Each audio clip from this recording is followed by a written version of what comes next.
Now, this is a very important topic to explore this competence, or sometimes it is also called qualification.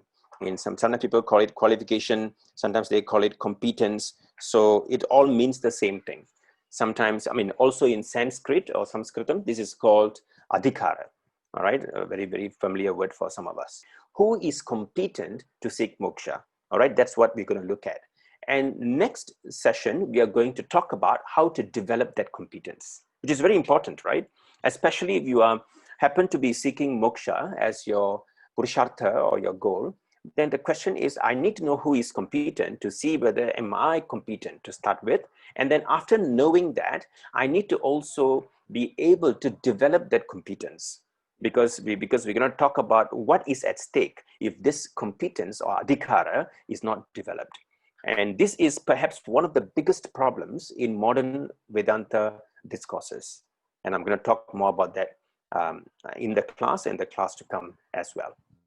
So I'm going to give you this illustration. I'm going to now give you a visual illustration, which I briefly shared in the last class, which is basically two persons communicating through the cell phones.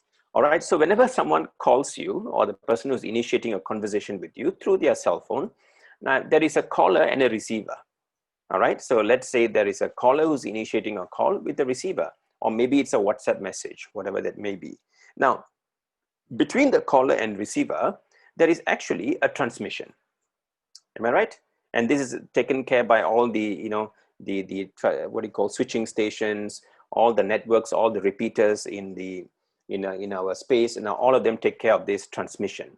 So if you realize, sometimes, although the caller is making a call and the transmission, networks are all fine, yet you don't receive the call.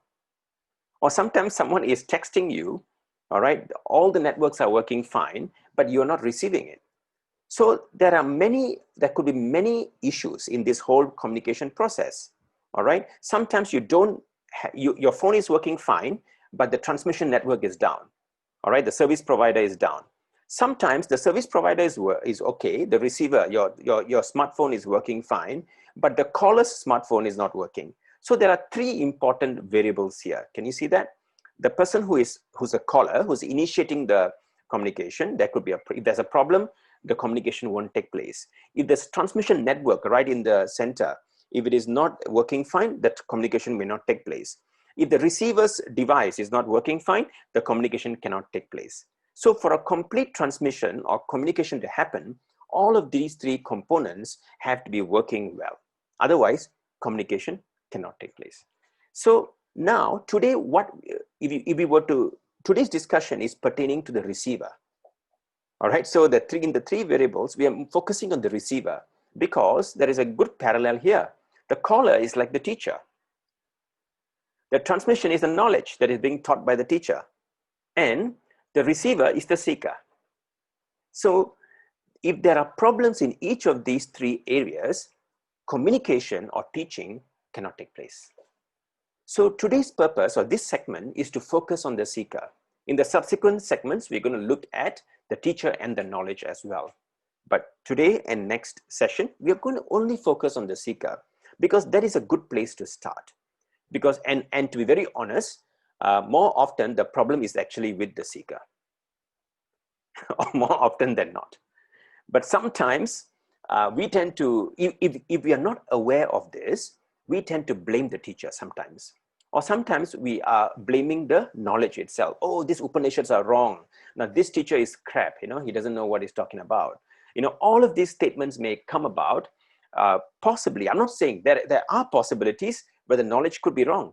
There are possibilities where the teacher is not capable or maybe not competent. Now there are such possibilities, but assuming that the teacher is capable, is competent, the knowledge is clear, and yet if the knowledge teaching does not take place, that means the challenge now is with the seeker. So that's why we should start with the seeker first. Now this also would explain why sometimes, in spite of attending numerous Vedanta classes, numerous Upanishad classes, meeting numerous teachers, somehow you may feel that you have not understood it, or you are not clear about this knowledge. Now, when such a feeling or such an experience takes place, it is certainly a sign that perhaps the person who needs more work is myself. So this is the reason. Now, there is also another component here. Now, we always look at knowledge being transmitted from the teacher to the seeker, but there is also a feedback loop. Now, what is the feedback loop? The feedback loop is the seeker's questions to the teacher, which is also very important. So, I've heard this, the questions you ask would determine your competence. I'm not sure if you're familiar with this, with this statement, right? The kind of questions you ask would be a very good way for the teacher to understand your competence. So that's why, if you realize, most of the Upanishads, as well as the Bhagavad Gita, it is usually a samvada.